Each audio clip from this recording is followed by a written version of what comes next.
विशेषतः बिहार पेविलियन में बिहार सरकार की हम लोग की कोशिश रही कि बिहार जो हमारी एक बहुत ही समृद्ध विरासत रही है, हमारी संस्कृति बहुत ही गौरवशाली, हमारा अतीत बहुत गौरवशाली रहा है और जो एक आधुनिक बिहार है, जो विगत 19 वर्षों में माननीय मुख्यमंत्री नीतीश कुमार जी के नेतृत्व में बिहार जिस गति से आगे बढ़ रहा है, उसको दिखाने का हम लोगों ने प्रयास किया है। तो मेरा तो आग्रह होगा आप सबसे कि जिन्होंने नहीं देखा है कृपया हमारे निमंत्रण को स्वीकार करें और आप बिहार पेविलियन ज़रूर देखिए।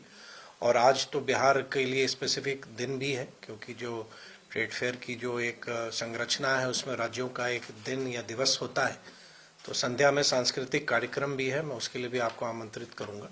और हमारी पूरी टीम उद्योग विभाग ने कोशिश की है कि बिहार की अपनी जो हमारी विरासत रही है उसके साथ साथ आधुनिकता को भी हम दिखाएं। और लगातार बिहार में जो क्योंकि मैं राज्य का पर्यटन मंत्री भी हूं और उद्योग मंत्री भी हूं, तो हमारी ये कोशिश रही है कि जो रियल बिहार है उसको दुनिया के सामने लाएं। और अभी आप सब अवगत हैं कि बिहार ने बहुत बड़ा खेल के संदर्भ में बहुत बड़ा आयोजन भी किया राजगीर में, जो बहुत ही सफलतापूर्वक वुमेन्स हॉकी चैंपियनशिप का आयोजन भी हुआ। तो ऐसी बहुत सारी चीज़ें हो रही हैं जो लोग बिहार के बारे में उनके मन में अवधारणा रही होगी कि बिहार में बेहतर चीज़ें नहीं हो सकती हैं, लेकिन वो केंद्र सरकार आदरणीय प्रधानमंत्री जी के सहयोग से दोनों राज्य सरकार और केंद्र सरकार मिलके एक बदलते हुए बिहार को हम दुनिया के सामने ला रहे हैं। और उसी की कड़ी में जो हमारा बिहार पेविलियन है उसको हम लोगों ने सजाया भी है।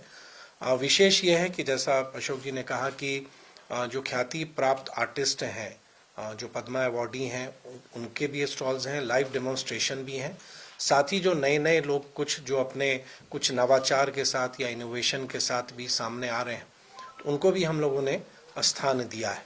तो बहुत ही आकर्षक बना है और मैं पुनः आपसे आग्रह करूंगा कि आप ज़रूर आप देखें। विशेष नहीं, लेकिन इतना ही ज़रूर कहेंगे कि अभी इसी अगले महीने में बिहार में बहुत बड़ा बिजनेस समिट भी होने वाला है 19-20 दिसंबर को, जो बिहार बिजनेस कनेक्ट है।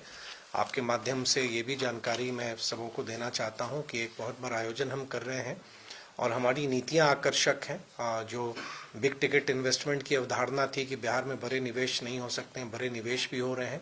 एमएसएमई सेक्टर में भी हम बहुत अच्छा कर रहे हैं, बहुत आगे बढ़ रहे हैं।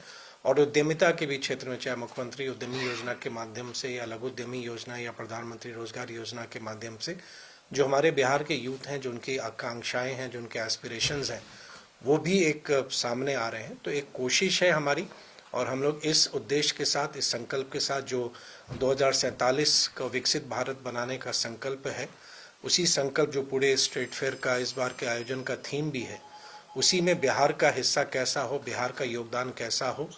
एक विकसित भारत की कल्पना तभी हो सकती है जब विकसित बिहार हो। उस कड़ी में हम आगे बढ़ते जा रहे हैं। संक्षेप में आपसे यही मुझको कहना था और पुनः विनम्र आग्रह कि अभी भी अगर आपने नहीं देखा है तो ज़रूर देखें और शाम में जो बिहार की संस्कृति को हम दिखाने जा रहे हैं उसको भी आप अवश्य ज़रूर देखें।